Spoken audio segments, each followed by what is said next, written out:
buena dia todas. Soy Rachel Ann Noriega from BLHM3B, and this is my performance task 2, Spanish cuisine, showcasing their food cultures and background and famous dishes. But before of that, let's have a short review about Spain. So, let's go to the Spain!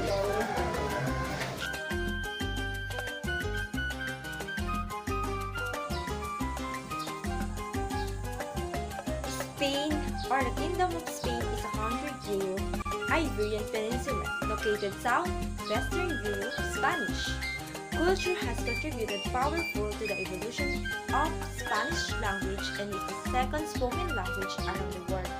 Here's some facts about Spanish culture. 1. Spanish greeting, a hug and a double kiss on the cheeks. 2. Each people has a 2 first name and 1 last name they use. 3. They have siesta, a nap time. Business close at early afternoon. Next, they have a large celebrations, fiestas, and carnival devoted to specific saint and city. In the Spanish cuisine, they have a 4-meal day plus a snack time. Breakfast. El desayuno is the smallest meal of the day. Tapas are eaten between breakfast and lunch. Lunch. La comida is the largest meal of the day. La merienda is a late afternoon snack. And lastly, dinner. La cena is a lighter meal eaten after 9 p.m. Beverages. Alcoholic beverage,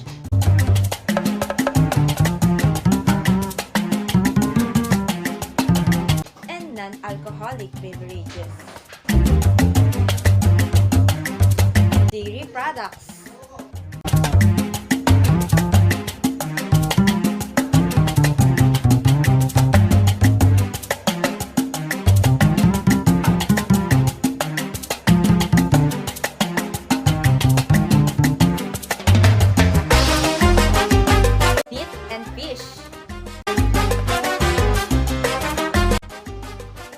Condiments and sauces.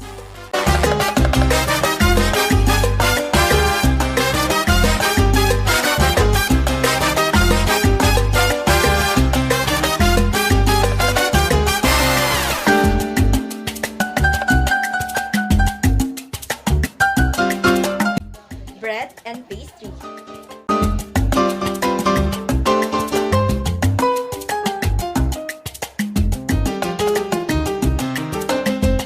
Spanish dishes.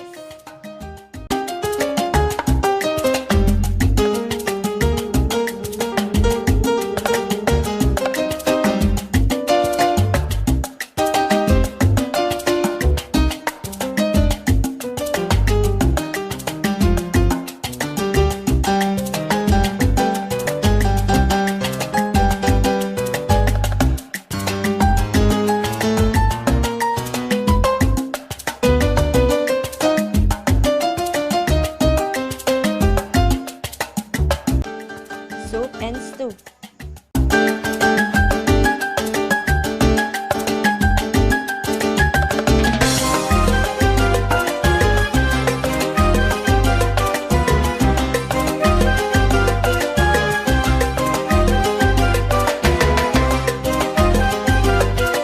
Dessert.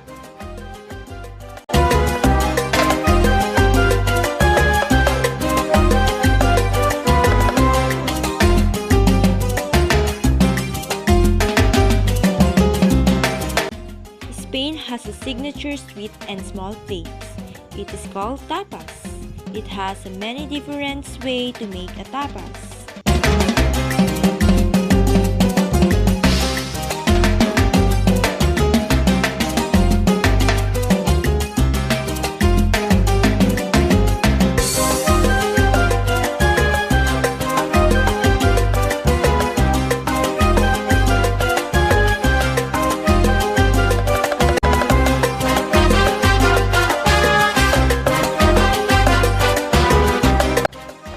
Food is a strong foundation of Spanish culture.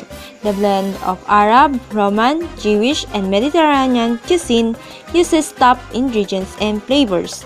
And that's all. Gracias!